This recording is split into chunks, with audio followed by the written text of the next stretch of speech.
When we last left off. Slap that wiener. When we last left off. Wrap that wiener. When we last left off. Tap that wiener. What?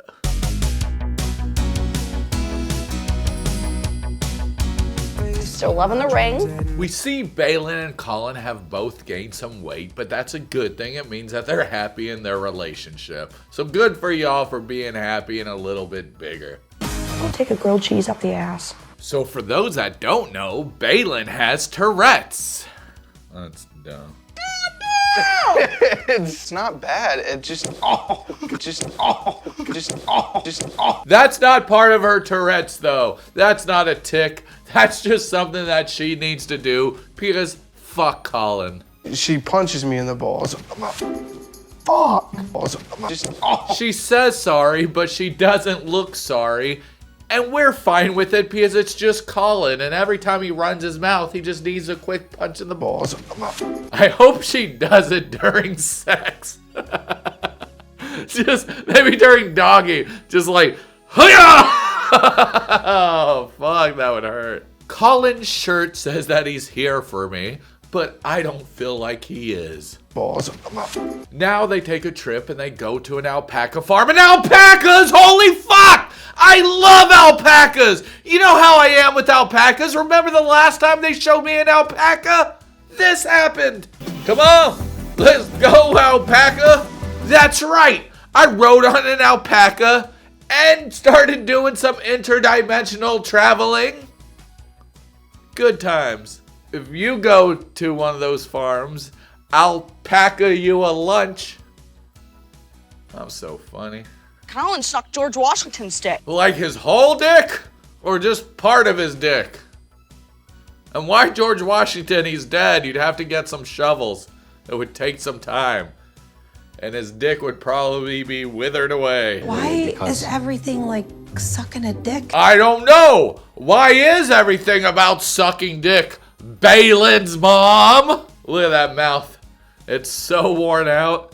She learned that tick from somewhere. Colin needs a second job. Yeah. We're laughing about our kids discussing oral sex. A lot of farms. Ooh. This wouldn't be the first time a hairy animal went and spit on her, right, Al? Oh. You don't have any hair. Not on your arms or anywhere. What the hell, man? Do you have any chest hair? Ball hair?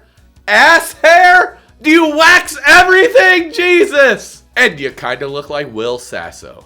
So Baylen wants her dad to give Colin his blessings for marriage because last time when Colin approached her dad said some cryptic bullshit like, oh, you know, if Baylen agrees with it, that's my blessing. So you got his blessing, but this really confused Colin because he's not the smartest crayon in the bunch. She asked Will Sasso for his blessing, and he just starts doing this. Oh, God! Oh, man! You're killing them!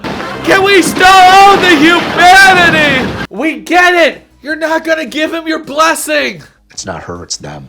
They're at the house having a little family reunion, but they're missing one person, and that's Baylen's sister, Sammy. And she's not able to join because she has severe OCD. I can't really enjoy it. You're like a prisoner to your own thoughts. I actually legitimately feel bad for her. And I have to say actually and legitimately both, just to let you know I'm being for real, because half the time I watch these, I don't give a shit about anybody, but I don't know, Sammy's pretty goddamn cool. There wasn't a moment when she sucked, and she's always been awesome. So goddamn it, I wish Sammy could leave the house without having to count threes or do any fucking thing. I just wish her the best. She's awesome. So Sammy, I'm sorry that you have to deal with this shit, and I hope that you get better. I hope you're able to leave the house, have all the experiences that you want in life, and just have freaking fun because you deserve it. Personally, I don't feel the best about going to the grocery store myself. So Baylen goes shopping, and we all remember the last time she went shopping, right? In case you don't, here's a clip of the last time I saw them going shopping.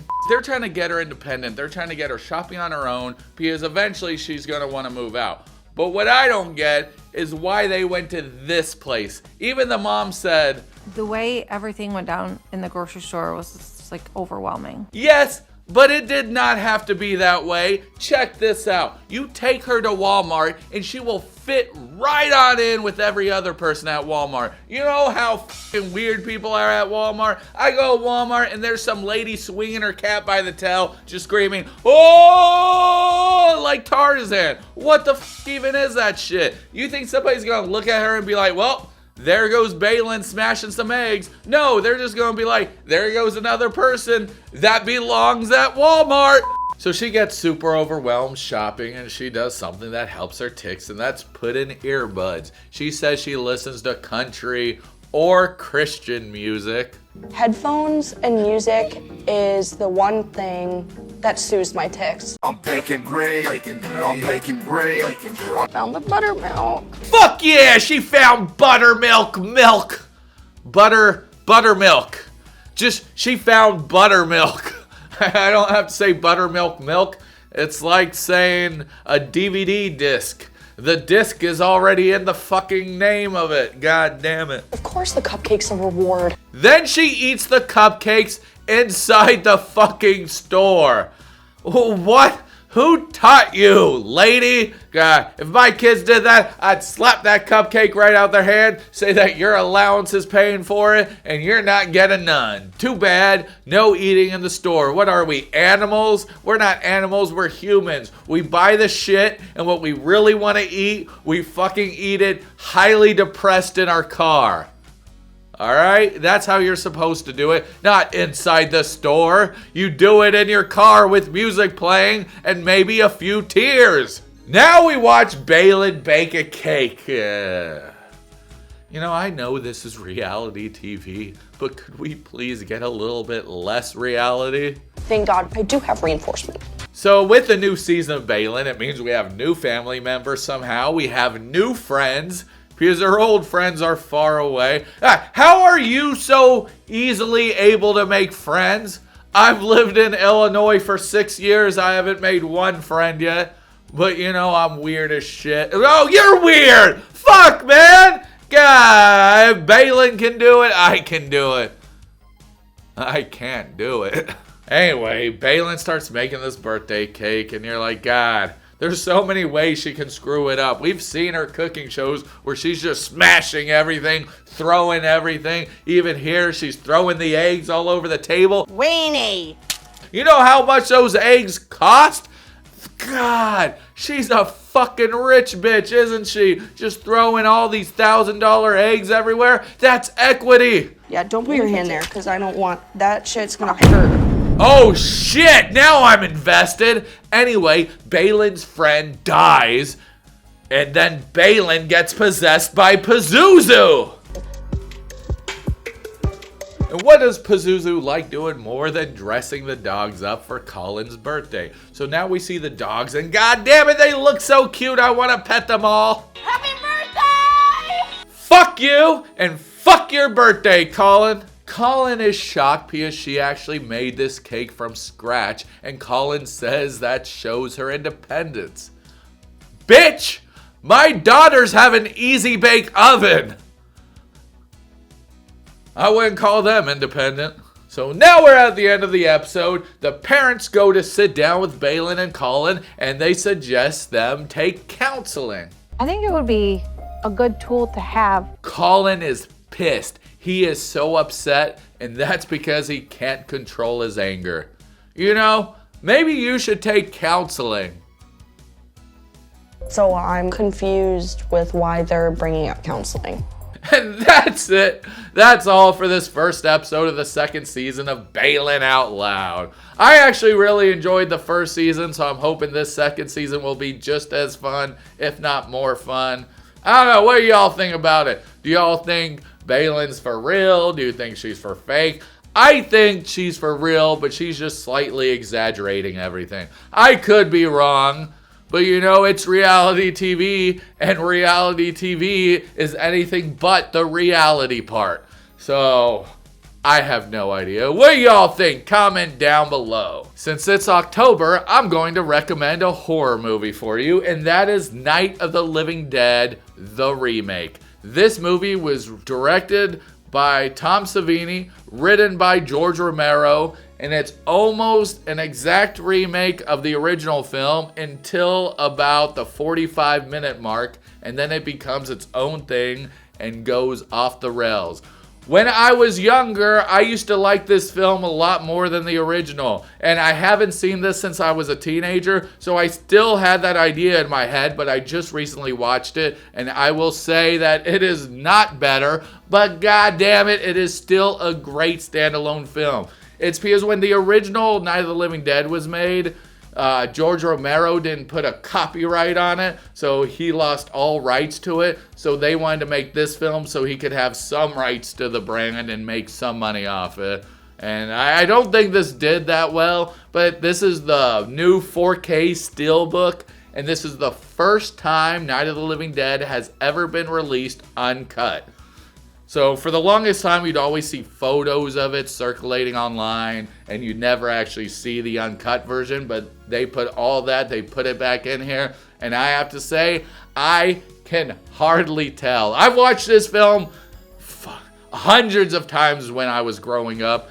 I might be over-exaggerating, but probably not by much. I saw this so many damn times, so I remember almost everything, and there's just a few moments that I can tell which were added, and it was maybe a total of what feels like 15 seconds. Not that much. Just a little bit longer on the headshots. There's this monster. There's this zombie. They don't call them zombies in here, so you know, monster works. That gets his head bashed in with a fire poker, and you actually see the poker like stuck in the head and her trying to pull it out. It has stuff like that, and then the beginning is in black and white. Whenever you watch the original, or not the original, the theatrical, it's not in black and white. So those are some of the few differences. Tom Savini said that the theatrical version was like 30% of the film he wanted to make. He said this version's about 60%. Although, I don't know, it feels like there's only a 2% difference to me. But, you know, that's what Tom Savini says, so we'll just go by it. I freaking love this film. I love everything about it. I love the zombies. I love the gore. And I love the simple one-setting story where it's all in a house that gets overran by zombies. And they're not even the worst people. The worst people are the actual people who haven't turned into zombies. Those are the goddamn worst. They're the people you gotta watch out for. So, Night of the Living Dead, it is played by Patricia Tallman and the lead character as Barbara, and also Tony Todd, rest in peace, as Ben. Check it out. It's freaking amazing. Now I'm gonna walk off. I'm gonna get my little outro saying, hey guys, this is Dee-man Johnson III, and don't forget that I'm proud of you and you're doing a great job no matter what, so always keep it up.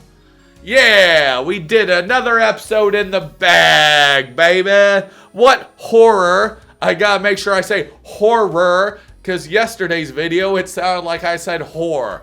So what horror movies are you watching this October? Peace!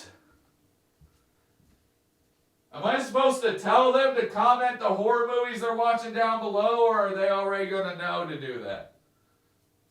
Nah, fuck it. Who cares?